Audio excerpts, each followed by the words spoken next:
박정인의 정치평론. 총선의 시대정신, 87년 체제 청산될까? 박근혜 후보와 문재인 후보가 맞붙은 18대 대선 당시 정치권 안팎에서는 정권교체, 부정부 패척결, 노무현 정신의 부활 같은 주제들을 시대정신으로 제시하는 의견이 많았다. 이명박 박근혜로 이어지는 보수정권의 연장은 시대의 흐름이 아니라는 주장이었다. 민주주의가 성숙한 시대의 독재자의 딸이 다시 청와대 주인이 된다는 데 대한 거부감도 있었다. 박 후보 당선의 당위를 뒷받침하는 논리라고 해봐야 이제 우리나라도 여성 지도자를 배출할 때가 됐다는 정도였다. 하지만 승리는 모두가 아는 대로 박근혜 후보에게 돌아갔다. 50, 60대의 전폭적인 지지가 동력이 됐다. 특히 50대는 89.9%라는 경이적인 투표율을 기록했다. 병원에 입원한 중환자 빼고 다 투표장에 몰려갔다는 우스개가 어색하지 않을 정도였다. 결국 시대정신은 올드보이의 귀환이었다. 젊음에 밀리고 노후가 불안하고 성장의 일꾼이었던 과거를 그리워하는 세대가 정치권을 향해 관심을 가져달라고 외친 것이다. 이런 분위기는 박근혜 정부 후반기까지 이어졌다. 이제는 그라운드가 기울어졌다거나 고령화로 진보의 영역이 좁아지고 있다는 등의 표현을 써가며 20대 총선의 시대정신을 보수 안보 성장 고령화 같은 개념으로 해석하는 이들이 많았다. 선거 당일 아침 청와대 비서실의 대통령 보고도 새누리당의 여유 있는 승리를 예상했다. 하지만 결과는 뜻밖이었다. 여당인 새누리당은 수도권 참패로 122석짜리 원내 2당으로 전락했다. 일당이 된 민주당도 마냥 즐겁지만은 않았다. 안철수의 국민의당에게 텃밭 호남을 송두리째 뺏겨버렸기 때문이었다. 시대정신은 자연스럽게 대안을 찾아서로 정리됐다. 87년 체제 이후에 총선 10번과 대선 8번이 치러졌지만 선거 전에 예측한 시대정신이 그대로 맞아떨어진 적은 그리 많지 않았다. 태풍 같은 민주화의 열망 속에 치러진 87년 대선부터가 그랬다. 민주주의를 쟁취했다고 밤새 파티를 벌이고 아침에 눈을 떠보니 쿠데타 정권의 2인자가 대통령이 돼 있었다. 외환위기로 경제가 파탄나고 YS 정권이 부패 스캔들로 자멸하던 97년 대선 때도 선거가 임박할 때까지 DJ가 대통령이 되는 게 가능할 거라고 상상하기 쉽지 않았다. 선거 다음 날이 밝고서야 시대정신은 정권 교체로 기록됐다. 선거의 시대정신을 예측하는 일은 조심스러울 수밖에 없다. 유권자의 마음이란 구미호와 같아서 결과가 나오기 전에는 좀처럼 실체를 알아차리기가 어렵다.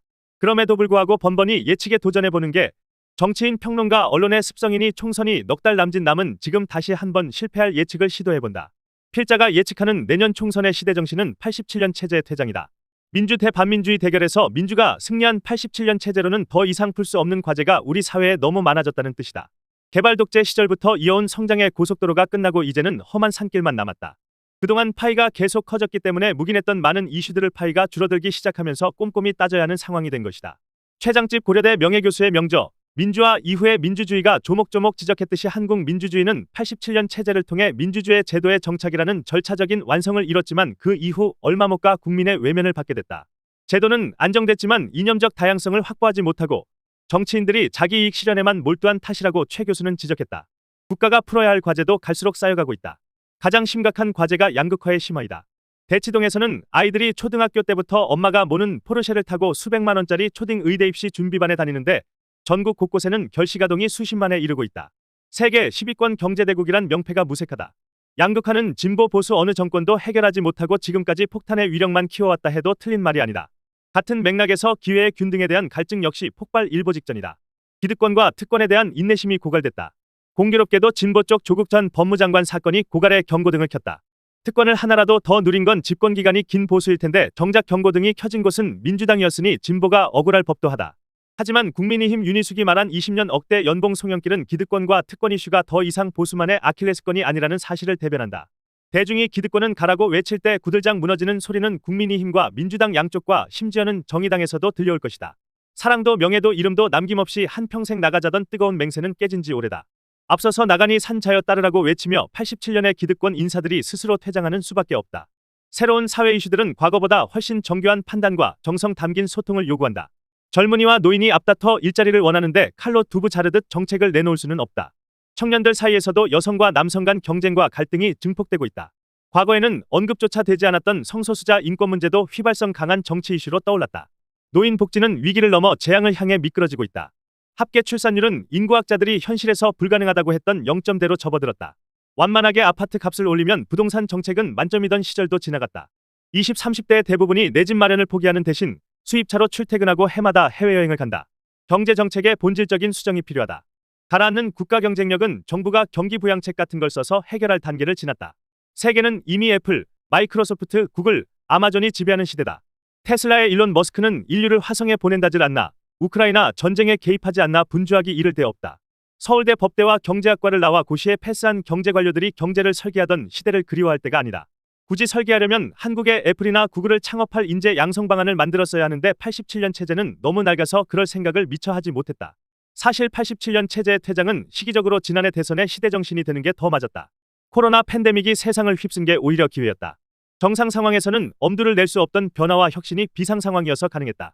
정치도 그동안 생각하지 못했던 판가리를 시도할 수 있었다. 안타깝게도 우리나라는 그 밥에 그 나물 같은 정치 이슈와 후보에 매몰돼 기회를 놓쳐버렸다. 이번 총선의 시대정신이 87년 체제의 퇴장이라는 필자의 생각은 분석이라기보다는 절반쯤 기대가 섞인 전망이다. 선거의 시대정신은 아무도 알아차리지 못하게 엎드려 숨어있다가 검푸른 새벽 동력해 해가 불쑥 떠오르듯 어느 순간 모습을 드러낸다. 선거를 넉 달 남짓 앞둔 지금도 여명이 시작된 것 같지는 않다. 어쩌면 우리는 이번에도 개표가 끝난 뒤 확정된 의석 분포를 보고서야 시대정신을 깨닫게 될지도 모른다. 시대정신이 낡은 질서의 퇴장이라고 동네마다 벽보를 붙여도 분위기상 기존 정당들이 패러다임 전환 수준의 물갈이에 나설 가능성은 거의 없다. 586이나 중진 몇몇이 그만두는 것으로는 턱없이 모자란다. 이번에도 이른바 새 피를 수혈하려고 애쓰겠지만 항상 따라붙는 조건이 있다. 말을 잘 들어야 한다는 것. 말 잘 듣는 새 피는 아무리 젊어도 의미가 없다. 혈액형 자체를 바꿔야 한다. 그래서 신당 가능성에 눈길이 간다. 기업으로 따지면 스타트업이다. 문제는 성공하면 대박인데 성공할 확률이 너무 떨어진다는 사실이다. 신당 가능성에는 항상 느낌표 다음에 물음표가 붙는다. 금태섭이 지난 여름 수도권 중심 신당론을 꺼냈을 때도 별 주목을 받지 못했다.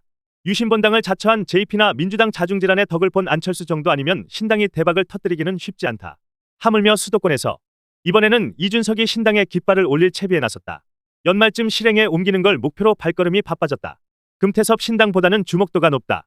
거대 정당의 대표로서 정치력을 입증했고 대통령과 맞대결한다는 이미지가 강렬하다. 보수의 심장인 대구를 공략하겠다는 목표가 무모해 보이면서도 신선하다. 다른 신당처럼 잘 안 될 가능성이 높기는 한데 상품이 매력적이고 만에 하나 성공하면 대박이 기대된다. 이준석과 금태섭이 손을 잡으면 가능성은 배가 된다. 진보와 보수 양쪽에서 뛰쳐나온 신세대가 손을 잡는 셈이다. 굳이 세대로 분류하자면 87년 체제 세대의 뒤를 잇는 정권 교체 이후 세대다. 정권이 바뀌는 걸 신기해하지 않는 세대이기 때문에 겁이 없다. 이들에 더해 민주당 이재명 대표와 대립하는 비명계 일부의 합류를 기대할 수도 있다. 비명계는 이미 이재명이 자기들 지역구에 꽂은 저격수들과 개딸의 성화에 지칠 대로 지쳤다. 중간지대가 희망을 보여준다면 충분히 옮길 수 있다. 이준석 금태섭 연대가 그리 쉽지는 않을 것이다. 아무리 이념의 한계를 넘어 새 정치를 구상한다 하더라도 생각이 너무 다르면 곤란하다. 이준석은 신당이 외연을 확장하는 게 중요하기는 하지만 너무 폭을 넓히는 건 어렵다고 말했다. 금태섭이 국민의힘 내 우파까지 아우르려는 이준석과 손을 잡을지도 미지수다. 하지만 정치는 생물이라는 클리셰가 여전히 클리셰로 살아있는 이유가 있다. 정치는 상상력의 예술이다. 세상에 어느 누가 꿈에라도 DJ와 JP가 손잡고 정권을 탄생시키리라고 생각했겠는가. 마침 이준석의 표현이 적절하게 느껴진다. 저와 금태섭 전 의원 간의 차이가 DJ와 JP보다 클까요? 둘이 손잡을 수 없는 이유를 말할 때 가장 먼저 나오는 소재가 젠더 이슈에 대한 관점이다. 누구는 양성평등을 주장하는 금태섭과 부당한 남성 차별을 비판하는 이준석은 같이 갈 수 없다고 한다. 이 말이 필자에게는 오히려 가능성으로 느껴진다. 둘이 함께 할 수 없는 이유가 정치를 뒤덮고 있는 증오, 반목, 사생결단이 아니라 정책 비전 차이라는 사실이 반갑다. 이준석은 젠더 문제를 감정이 아닌 정책으로 말하면 얼마든지 금태섭과 접점을 찾을 수 있다고 말했다. 대화로 서로에게 다가갈 수 있다는 말이다. 이준석과 금태섭이 만드는 신당의 성공의 가장 큰 걸림돌은 뜻밖의 유권자일 수 있다. 세상에서 가장 보수적인 사람은 보수정당 책임당원이 아니라 일반 유권자들이다. 정치 신인들에게 좀처럼 기회를 주지 않는다. 4년 내내 마음에 안 든다고 욕하다가도 투표장에 가면 미워도 다시 한 번이라며 기존 정당에 표를 던진다. 유권자의 이런 투표 성향이 민주주의의 안정성을 유지하는 밑거름이지만 신당에게는 장벽일 수밖에 없다. 신당의 성공 목표는 교섭단체 구성 정도로 잡는 게 합리적이지 않을까 싶다.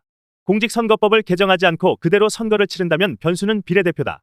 거대 정당들이 또다시 위성정당을 만드는 꼼수를 부릴지 여부가 신당의 의석수에 결정적인 영향을 미칠 것이다. 여론에 밀려 위성정당을 만들지 못할 경우 신당의 교섭단체 구성에는 파란불이 켜진다. 교섭단체를 구성해 원내 3당이 되고 여야 어느 쪽도 과반 의석을 차지하지 못하면 금상첨화다. 이준석이 몸값을 잔뜩 올린 뒤에 정권과 거래의 당으로 돌아갈 거라고 예측하는 의견도 적지 않다. 전망과 희망이 섞인 의견이다. 하지만 이준석은 집을 떠나 너무 멀리 와버렸고 그를 되돌리기 위해 윤석열 대통령이 치러야 할 대가가 너무 크다. 대가는 공천권이다. 자기 정권의 명운을 결정할 총선의 공천권을 포기하기는 쉽지 않다. 마찬가지로 이준석은 여기까지 달려와서 회군하려면 지지자들을 설득할 충분한 명분이 필요하다. 윤핵관 공천 배제를 포함한 상당한 규모의 공천권은 필수다. 선거는 민주주의의 축제다. 유권자들이 개인과 사회의 안정과 발전을 위해 소중한 투표권을 행사하고 그 결과로 선출된 공복들의 다짐을 받는 이벤트다. 축제가 즐거우려면 볼거리, 먹거리가 많아야 한다. 87년 이후 우리 사회를 지탱해준 민주주의가 36년 만에 이 세대로 업그레이드하는 축제라면 더욱 그렇다. 축제에 찾아온 유권자들이 탐나는 선택지가 하도 많아 골치 아플 정도로 다양성 넘치는 선거를 기대한다. 더 칼럼니스트